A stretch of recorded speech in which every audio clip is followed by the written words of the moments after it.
President, distinguished colleagues.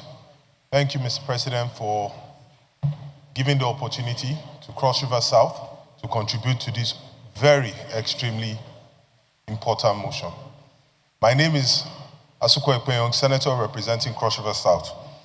Mr. President, before I go into the substantive part of this motion, I would like to state here, for the avoidance of doubt and for clarity, that from what I have gathered in this chamber today, what I have canvassed from all senators here, this Senate is one and is one-sided on this issue of insecurity.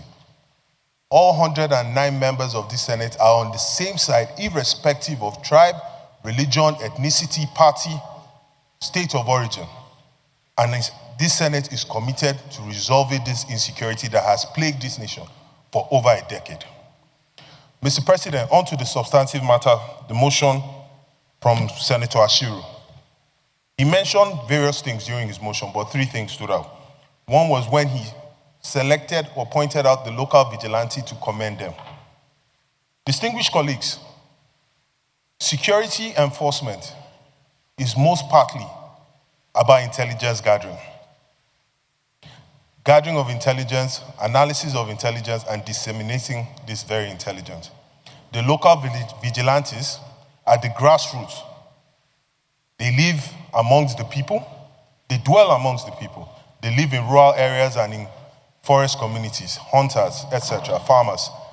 We must find a way to integrate these local vigilantes into our security operations for communication and for effective networking. Number two, Your Excellency and distinguished colleagues, this has been addressed, but I feel it is extremely important and cannot be addressed enough.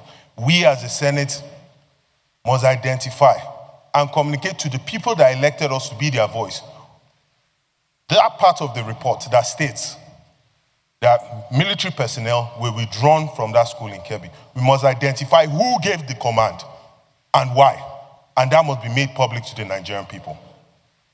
Finally, and also as important, just like the last speaker mentioned, there is need, as Senator Ashiru alluded to review the Nigerian firearm law.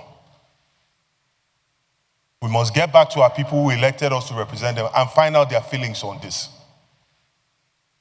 Distinguished colleagues, every man deserves the right to protect and defend his life and that of his family. And bringing a knife to a gunfight can never be a fair fight.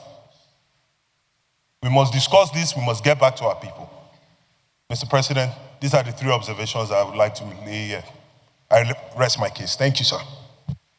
Senator Issa Jibrin.